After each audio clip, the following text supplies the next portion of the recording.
Good day! I bring you warm greetings from the northern part of Davao City, the General Rojas District. We do respect, most especially to our Schools Division Superintendent, Dr. Rinaldo M. Giliana, CESO 5, and the Assistant Schools Division Superintendents, Dr. Marilyn V. Didoyo and Dr. Jinky B. Ferman. Continuous improvement is the backbone of schools' transformation and innovations. In SBM Principle 3, CI is ever present. It is an agent that keeps us moving upward as our department continuously improves itself to better serve its stakeholders. Without a vision, people perish. It compels us to see things through. It inspires us to look for a solution to seemingly unsolvable problems. And with love and perseverance, vision conquers the fears of facing uncertainties and make the impossibilities possible. This is the principle that we are standing for with our CI project entitled Project Smart Generals, a smart system of preparation, correction, finalization, and submission of reports and documents among the generals. The General Rojas District CIT, Process Observer, Hilda Biaca Nebrada, Scribe, Lynette V. Pico, Documentation, Lilibet Vitubal, Communication, Rupert F. Samarago, Team Leader, Maria Teresa T. Binhay, Public Schools District Supervisor and CI Implementer, Pelagio A. Wapani Jr., and we tag ourselves as the Magnified. Tag as Haven of the Green Gems, General Rojas District aims to live up its certain standards, which are being goal-oriented, excellent, nurturing, empowered, resilient, agile, liberating, and service-oriented. The whole district, which is composed of 22 schools, is committed in building up a stronger implementation of the Republic Act 10533, the K-12 basic education curriculum. However, as flaws are still apparent in its system, most especially in the area of preparation, correction, submission, and completion of reports. There were times that the district office's attention was called up by higher authorities due to some data inaccuracies in dragging process of submission. With these aforementioned matters, one of the district continuous improvement teams, which is composed of master teachers, find it very logical to address this problem by digging out the root causes and finding out the most practical solutions by setting up the standard of accuracy and speed in the matters relevant to the reports and related documents. The objective of the CI project: at the end of the CI process, the CI team can come up with a smart CI project, which will help the whole district in addressing the problem in report preparation, processes, and submission, which will also intensify the areas of speed and accuracy capable to respond to the needs of the clientele or customers effectively. We made an initiative to understand the customer's needs through focus group discussion. We listened to their complaints and sentiments. Thus, through writings, we have laid down their needs and wants. We asked them the following questions. 1. Why are reports submitted late? 2nd, why are there errors in data? 3rd, are there data banking, templates, or different forms? 4th, is submission of report a priority in your work as a teacher? 5th, do you have work plan as classroom teacher? If there is, do you follow religiously? Then, we scrutinize the needs, wants, and moods of the customers through a Affinity diagram. These are the most common answers, which are already grouped according to the themes generated. For the promptness, the common answer: school is very far and internet connection is a prevailing problem, so promptness of submission is jeopardized. For the accuracy, the customers emphasize Sometimes the instruction is unclear, so our data have also gray areas. And we are sometimes not oriented with the processes and formula for us to obtain the correct result. For the organization, customers revealed that they have hard time organizing the reports and documents as their topmost priority is gear up to the teaching and learning session. For the priority, customers stress out that dealing with multiple work tasks, they find it hard to rank the topmost priority since that almost all tasks in school in daily basis are so much essential and effort demanding. For the goal, customers reiterated that teachers are still vulnerable to any forms of roadblocks. They are sometimes loaded with many problems such as family, financial, personal, and health that affect our goal setting. Indeed, the customers convey their focal need. As it goes, they need technical assistance from somebody in authority who can help us troubleshoot if there are some gray areas in the reports and documents we prepare.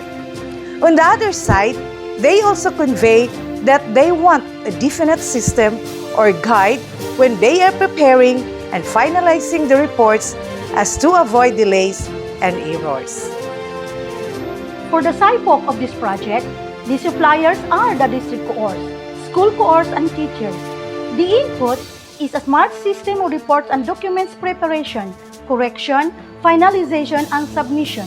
The key process are the most practical and feasible way in reports preparation up to its final submission, where the details are to be elaborated later during the presentation of the process in the future stage.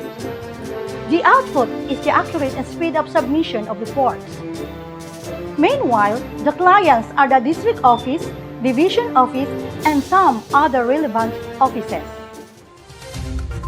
Eventually, this deployment flowchart with storm clouds is the current process practiced by General Rojas District on reports and documents preparation, correction, finalization, and submission. First, memos are sent to the district coordinators. Second, district coordinators send the memos to the school coordinators. Then, there is a decision box that throws a question. Did the school coordinator take an immediate action? If no, well, go back to the process where the district coordinator informs the school head and the school head informs the school coordinator. However, if the answer is yes, we'll proceed to the fifth process where school coordinator informs the grade head. The sixth process is the grade head informs the teacher. Seventh, the teacher urgently prepares the report. Then, there is another decision box that prompts, is the report accurate? If no, the eighth process follows. Grade head gives technical assistance, succeeded by ninth teacher urgently prepares the edited or corrected report. Meanwhile, if the report is accurate, the process will jump out to the 10th step, which is the grade head consolidates the report. This be followed by 11th step, where the school coordinator consolidates the report, succeeded by 12th, where school head verifies and signs the report, and finally, the district coordinator receives the school report and posts the update in the group chat. All throughout these years, these processes are religiously followed. However, it is finally found out to have an apparent disadvantages. It shows that these 13 processes have created gaps and negative impacts and have numerous storm clouds. That is why these loopholes need to be addressed the soonest possible time. For the focus problem statement, through the data reported by the district guidance and district coordinators of different learning areas, 12 out of 22, or 55% of the schools in General Rojas District have concurrent struggles in submitting the reports or documents with promptness and 100% accuracy. But why are there loopholes? Why are some reports submitted late and contain erroneous data? Because there is a problem in responding the memo. Why? Because there is a problem in collecting accurate data. Why? Because there is a problem in supplying required data. Why? Because there is a problem in validating the accurate data.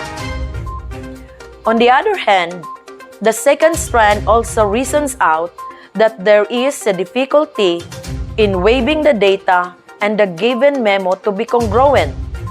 Why? Because there is difficulty of supplying the vital data. Why? Because there is a problem in validating the accuracy of the data at the school level. Moving on to the third strand, there is a concurrent late submission and erroneous report because there is a dilemma in prioritizing the reports and documents. Why? Because there is a problem in sequencing important tasks to be done. Why? Because there is a dilemma in supplying the required data and some other important documents. Why? Because there is a consistent problem in validating the required data and documents.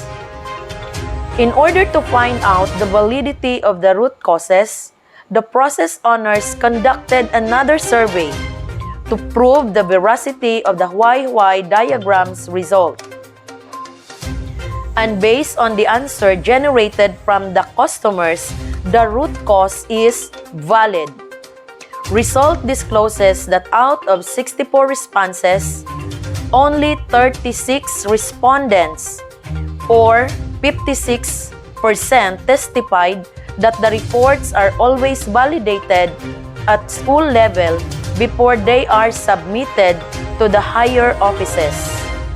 It clearly shows that the very reason why General Rojas District is suffering from the sting of having late reports and erroneous data is the school have no quality assurance team whose main task is to check the validity of every report to be submitted. With our effort to transform for better, here is the deployment flow chart in the future state. First, memo is sent to school head or ICT coordinator. Second, school head or ICT coordinator properly informs the school coordinator. Third, school coordinator properly informs and instructs the school head. Fourth, grade head properly informs and instructs the teacher. Fifth, teacher carefully prepares the report. Sixth, quality assurance team verifies the report. Seventh, school coordinator consolidates the report. And finally, district coordinator receives the school report and posts the update in the group chat. Pilot testing was conducted last October 4, 2022 through the district memorandum issued by the district office. During the conduct of pilot testing period, there were 2 reports submitted to the district office, namely the Phil-Airy pretest result and the CSC Form 48. Before the project Smart Generals was piloted, there were 12 out of 22 schools or 55% which were consistent in submitting prompt and error-free reports in the district office. During the pilot testing period, it has been found out that there was a noticeable improvement. 19 out of 22 schools or 86% have submitted an error-free reports before the deadline. Favorable result can be associated with the positive impact of the project. However, constant monitoring must be made to ensure that there must be consistency on project implementation. It is therefore recommended that Project Smart Generals, a standard process in the preparation, correction, finalization, and submission of report, be consistently adopted at school and district levels. It is also recommended that the aforesaid project be considered and piloted by some other districts in our division to also help troubleshoot their problems in having erroneous and late submission of reports and some essential documents. I am so much delighted to be an end user of the Project Smart Generals. It has cut short the long processes of preparation, correction, finalization, and submission of these school documents.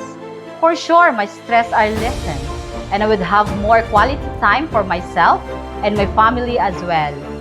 Having this Project Smart Generals in our district is a dream come true for all the teaching and non-teaching personnel. All throughout these years, we seem to stay in a quandary of having erroneous and late reports. But with this project, the district performance in this area is doing so much better now. I am happy to see this transformation. Being a school principal, it is my responsibility to help simplify the difficult task at school. This project is a troubleshooter. It paves the way for the teachers to accomplish an accurate and error-free report. Truly, the CI method is an indispensable way in innovating the flaws of the processes. Our schools are ever changing, but we must change for better. We continuously improve in CI way.